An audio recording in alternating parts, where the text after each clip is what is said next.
আপনারা যদি ফরিদউদ্দিন মাসুদকে যে হলো শাহবাগী আলেম, যে নাস্তিকদের আন্দোলনকে সমর্থন করছে, আপনারা যদি তাকে আল্লামা বলতে পারেন, তাহলে আমরা তাগুতের দালাল আপনাদেরকেও বলতে পারি, কোনো সমস্যা নেই। মেরে ফেলবেন, এগুলো আমরা ভয় করি না। একজনে বলছে না, রফিক মাদানি রে জুতা পিটে নাউজুবিল্লাহ দেশ থেকে বিতাড়িত করবে। যাক, উনি আবার তোবা করছে, ভালো লাগছে, তোবা করা উচিত।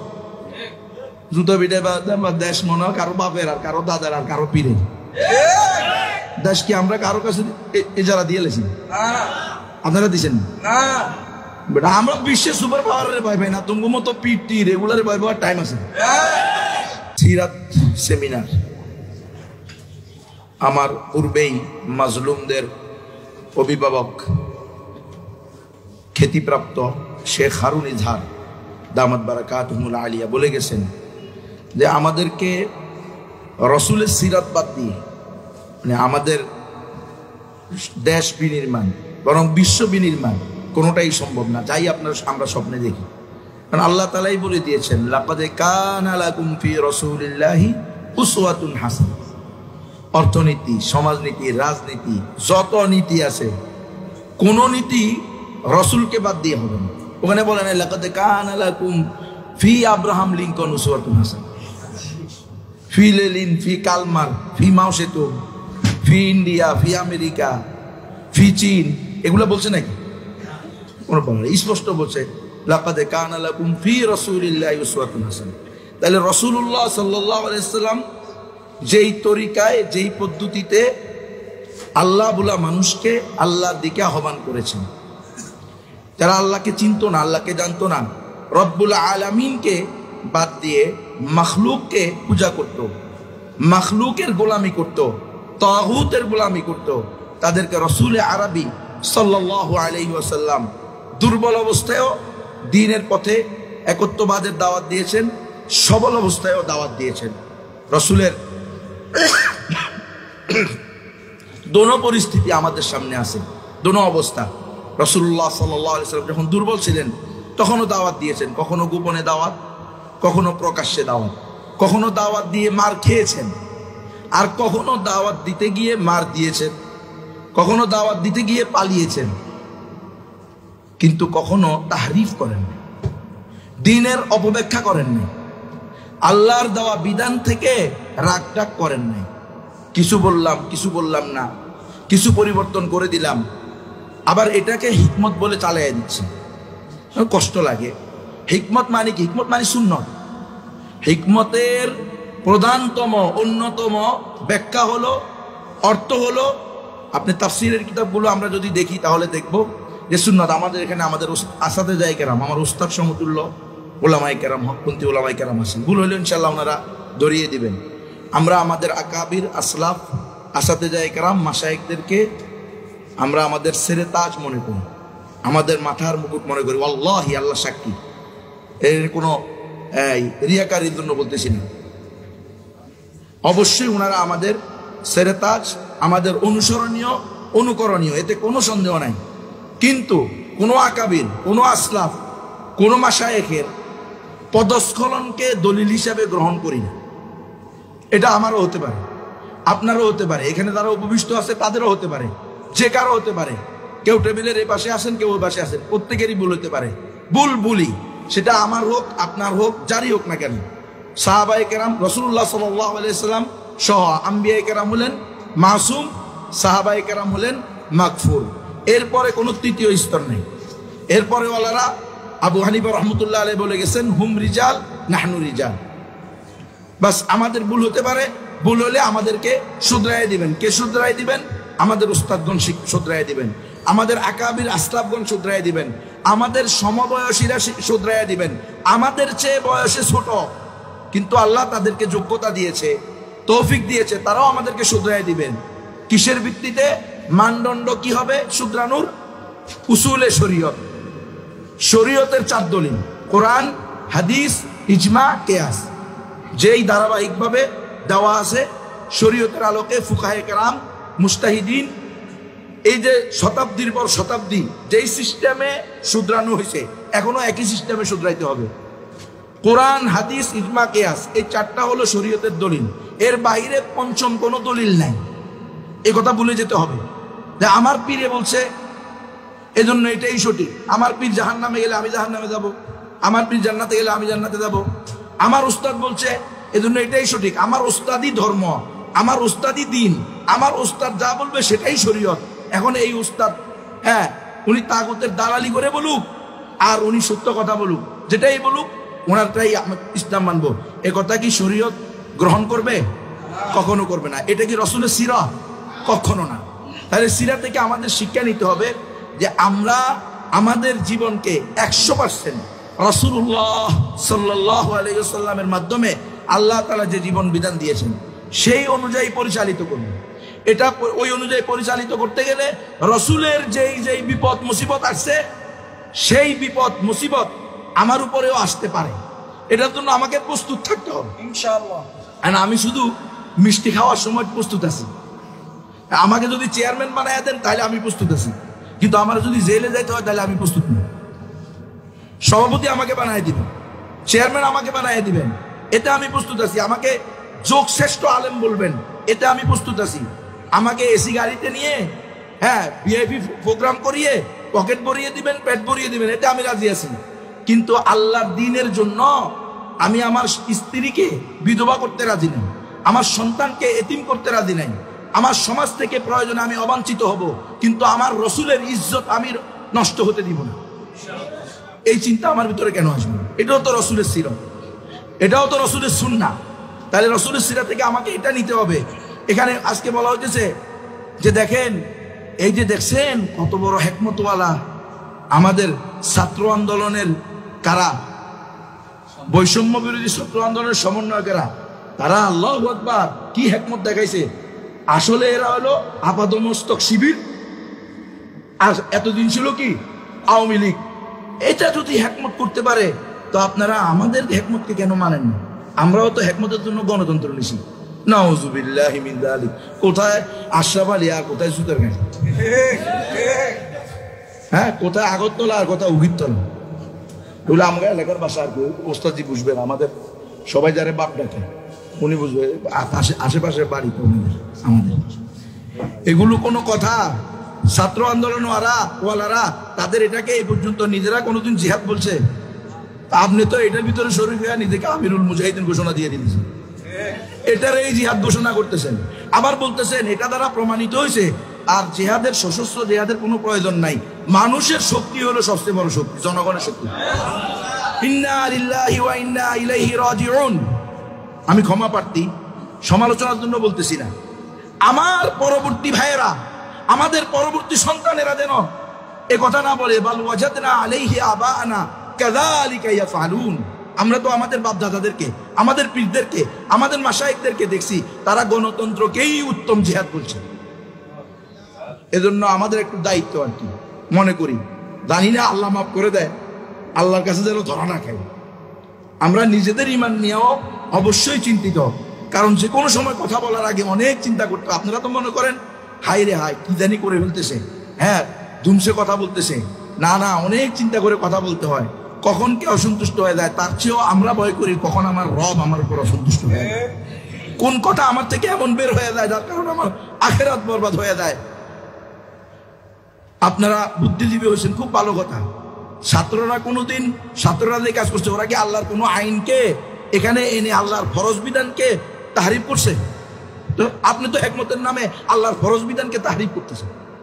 আপনি এটা বাতিল করেন, এখন বলুন যে এটা আপনি সেমিনারে বলেন না, তো আপনারাও তো সেমিনারে বলছেন। নিজের বেলায় কুরু কুরু, অন্যের বেলায় হইলো মাকরু। জাতি এখন আর এগুলো গ্রহণ করবে না।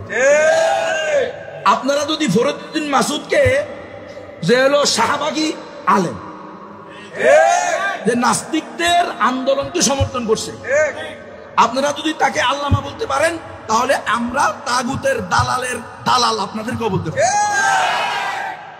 কোনো সমস্যা নেই। মেরে ফেলবেন, এগুলো আমরা ভয় করি না।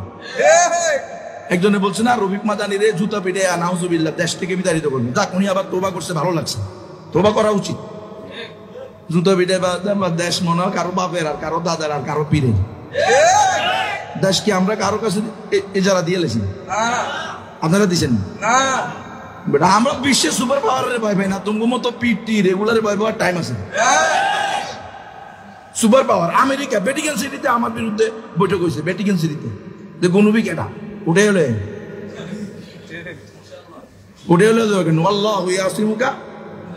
উঠানোর মালিক কে? যে কয়দিন আমি থাকবো এই কথা আমরা, আমার হায়াতিতে এখন বোনাস। আমাকে যখন গুম করছে 3 বার কালিমা পড়াইছে, এখন তোমাকে খরচ দেওয়া হবে। কালিমা পড়ছি কেন? এই জন্য পিটেছে। তো পিটাইলে লাভটা কি? স্বর্ণ পিটাইলে কি এটা নষ্ট হয়? আরো কাটি হয়। মোমেনদের সিফতি এটা, ইমানদারদের সিফতি এটা। যত পিটানি পিটা, এরা দিন ইমানের বিরুদ্ধে, ইসলাম বিরুদ্ধে যাবেন। আল্লাহ আমাদেরকে বুঝার তৌফিক দান করেন। রাসূলুল্লাহ সাল্লাল্লাহু আলাইহি সাল্লামের হিকমত স্পষ্ট। রাসূলকে আল্লাহ দায়িত্ব দিয়েছেন দাওয়াত পৌঁছান, রাসূল দাওয়াত পৌঁছাইছে। গোপনে যখন রাসূল দিয়েছেন, আল্লাহ বলছে না ওয়া আনদির আশিরাতাকাল আকরাবিন, শুধু গোপনে দিলে হবে না, তোমার নিকটতম আত্মীয়দেরকেও তোমাকে দাওয়াত দিতে হবে। নিকটতম আত্মীয় কারা? আবু জাহাল, আবু লাহাব, উতবা, শাইবা, ওই জামানার সবচেয়ে বড়, বড় বড় আকাবির, সবচেয়ে বড় বড় শয়তান এগুলো। ওই সময়ের আকাবির মানে বড় বুঝে দিচ্ছি, ওই সময়ের বড়।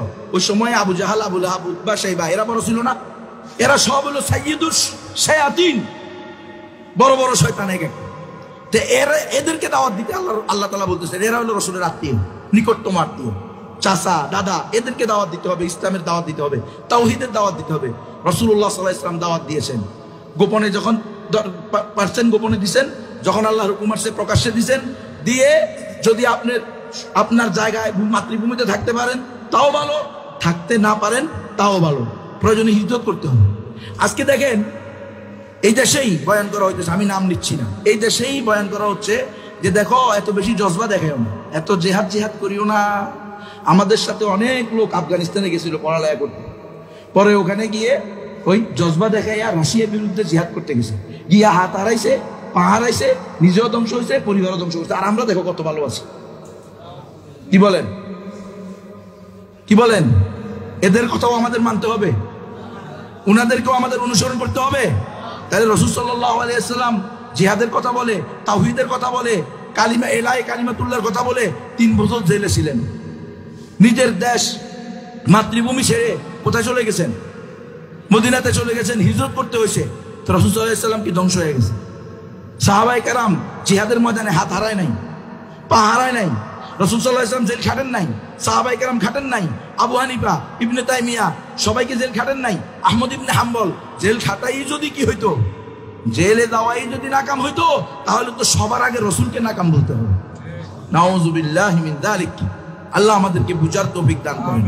রাসূলুল্লাহ সাল্লাল্লাহু আলাইহি ওয়াসাল্লামের সিরাকে আমাদেরকে পুঙ্খানুপুঙ্খভাবে মুতালা করে এটাকে নিজেদের জেহেনে ঢুকিয়ে জীবনের সাথে বাস্তবায়িত করতে হবে। রাসূলের সিরা পড়বো, সাহাবায়ে কেরামের জীবনী পড়বো, কোরআনকে মূলনীতি ধরে এর আলোকে সিরা এবং সাহাবাদের জিন্দেগি থেকে আমি আমাকে মিলাইবো যে আমার ব্যক্তিগত জীবন, পারিবারিক জীবন, সামাজিক জীবন, রাষ্ট্রীয় জীবন, আন্তর্জাতিক জীবন, সব কিছুর মধ্যে সিরা, কোরআন, সিরা এবং সাহাবায়ে কেরামের জীবনের সাথে মিলে কিনা। যদি মিলে আলহামদুলিল্লাহ ফাবিহা, যদি না মিলে তাহলে আমাকে দ্বিতীয়বার চিন্তা করতে হবে। আমি যতই ইসলামী দলের নাম দিই না কেন, আমি যতই বড় বক্তা হই না কেন, আমি যতই বড় শাইখুল হাদিস হই না কেন, আমি যতই দেশের বড় মোডল হই না কেন, আমাকে মানতে হবে, আমাকে বিশ্বাস করতে হবে আমার সফলতা, আমার কামিয়াবি, আমার একমাত্র দুনিয়া আখিরাতের সফলতার চাবিকাঠি হলো আল্লাহর হুকুম, রাসূলের সুন্নাহ। এর বাইরে আর কোনো তরিকা নাই, আর কোনো পন্থা নাই, আর কোনো রাস্তা নাই। তো রাসূলের সিরার মধ্যে অন্যতম একটা কাজ হলো অমুসলিমদের মাঝেও দাওয়াত দেয়। কি বলে? আমরা কি এই কাজটা করি? আমরা বেমালুম এই কাজটা ভুলে গিয়েছি। অমুসলিমদেরকে ইসলামের দাওয়াত দেওয়া। আমরা বিশ্বাস করি ইসলামই একমাত্র সঠিক ধর্ম, মুসলমান ছাড়া আর কেউ জান্নাতে যাবে না, ইমানদার ছাড়া আর কেউ জান্নাতে যাবে না, এটা আমাদের ইয়াকিন, এতে কোনো সন্দেহ নাই। আর আল্লাহ তাআলা এটাই বলছেন, হ্যাঁ, ইন্নাদ দীনা ইনদাল্লাহিল ইসলাম ওয়া মান ইয়াবতাগি গায়রাল ইসলামি দীনান ফালান ইউকবালা মিনহু ওয়া হুয়া ফিল আখিরাতি মিনাল খাসিরিন। যে ব্যক্তি ইসলাম ছাড়া অন্য ধর্ম গ্রহণ করবে সেটা আল্লাহর নিকট গ্রহণযোগ্য না এবং সে কাল কিয়ামতের মাঠে চিরস্থায়ী ক্ষতিগ্রস্তদের মধ্যে অন্তর্ভুক্ত হবে। তাহলে আজকে যে সারা দুনিয়ার মধ্যে 900 কোটি মানুষ আছে মতান্তরে, কম বেশি যা হতে পারে, এই 900 কোটির ভিতরে 150 থেকে 200 কোটি মুসলিম, আর 500 থেকে 550 কোটি, 600 থেকে 650 কোটি কি অমুসলিম। এই অমুসলিমদেরকে দ্বীনের দাওয়াত, তাওহীদের দাওয়াত, কালিমার দাওয়াত কারা দিন? এই উম্মতের উলামায়ে কেরাম, এই উম্মতের প্রত্যেক মুসলমানের দায়িত্ব এটা। আমভাবে, খাসভাবে উলামায়ে কেরামের দায়িত্ব, বিশেষভাবে সকল মুসলমানের দায়িত্ব।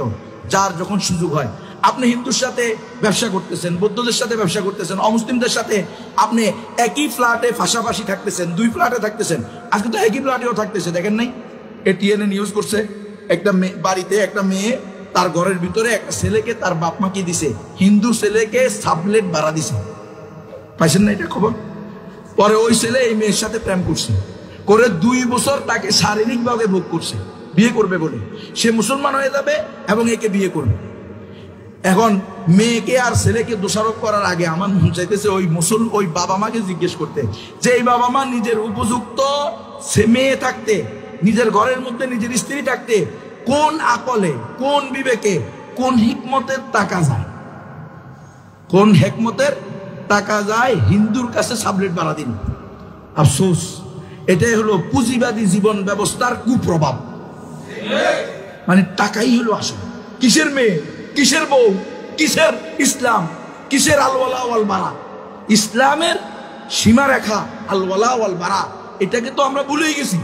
কোন কোন বড় বড় লোক ব্যক্তিদের মুখ থেকে এমন কথা বাইরে হইতেছে যে ওয়ালা বারা এটা হলো নতুন শব্দ, নতুন বাক্য, এটা বলে ইসলামে নতুন আসছে। আমরা ছোটবেলা থেকে শুনতেছি আল হুব্বু লিল্লাহ ওয়াল বুগযু লিল্লাহ, আর বলতেছে এখন যে এটা কি, এটাই তো আলওয়ালা ওয়াল বারা। আমি কাউকে ভালোবাসবো, তার সাথে হৃদ্যতা হবে, মহব্বত হবে, সম্পর্ক হবে কিসের ভিত্তিতে? ইমানের ভিত্তিতে, তাওহীদের ভিত্তিতে। উম্মাহ কনসেপ্ট থাকবে আমার ভিতরে। আজকে এটা না হয়ে এই দেখেন আমাদেরকে এই গণতন্ত্র, আমি যে বারবার বলি গণতন্ত্র দিয়ে আমাদের মোল্লাদেরকেও আমাদের অজান্তে সেকুলার বানায় ফেলছে। তাহলে আমরা এখন বলতেছি আমরা মন্দির পাহারা দেব, হ্যাঁ মন্দির ভাঙলে হাত ভাঙিয়ে দেব। তাহলে ইব্রাহিম আলাইহিস সালামের হাত ভাঙবেন? ইব্রাহিম আলাইহিস সালাম তো মন্দিরে ঢুকে মূর্তি বানছে। قد كانت لكم أسوة حسنة في إبراهيم والذين معه। তো ইব্রাহিম আলাইহিস সালামের ভিতরে আপনার জন্য আদর্শ আছে। ইব্রাহিম আলাইহিস সালাম কি করছেন? এগুলো হলো যে গণতন্ত্রের বিস্ফল, বিষক্রিয়া, গণতন্ত্রের কুপ্রভাব। আপনি গণতন্ত্র করলে কোনো না কোনো ভাবে ইনিয়ে মিনিয়ে আপনাকে সকল ধর্মের প্রতি কি দেখাইতে হবে? সহমর্মিতা।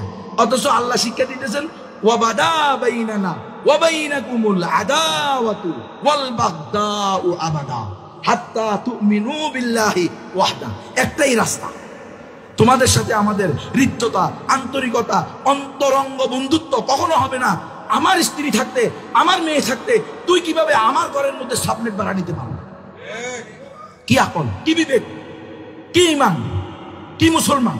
এটাই হলো এই কুপ্রভাব জোনোর দিক থেকে। যদি আপনি পুঁজিবাদী জীবন ব্যবস্থা বলেন সেটারও কুপ্রভাব। এরপরে যদি আপনি বলেন কি শুনুন, এরপরে যদি আপনি বলেন এখানে গণতন্ত্রের কুপ্রভাব, সেটাও এখানে আপনি দুটোটা পাবেন। এই কারণেই আজকে আমরা আমাদের ইসলামের সীমারেখা ওয়ারাবারাকে বাদ দিয়ে আমরা কুফুরি সীমারেখাকে, কুফুরের ভিতরে, শিরকের ভিতরে ঢুকে যাইতেছি।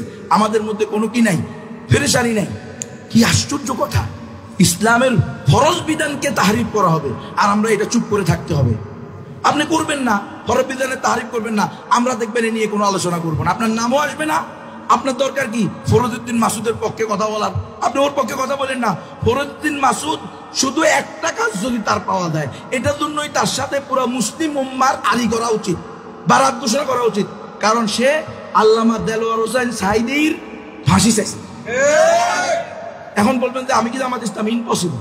আমি তো গণতন্ত্রকে, গণতন্ত্র কুফরি শিরকি মতবাদ, গণতন্ত্র দিয়ে ইসলাম প্রতিষ্ঠা হবে না। ওয়াল্লাহি বিল্লাহি তাল্লাহি সব কসম খাইয়াও যদি বলি ইনশাআল্লাহ আমি আশা রাখি আমি গুনাহগার হব না। কেন?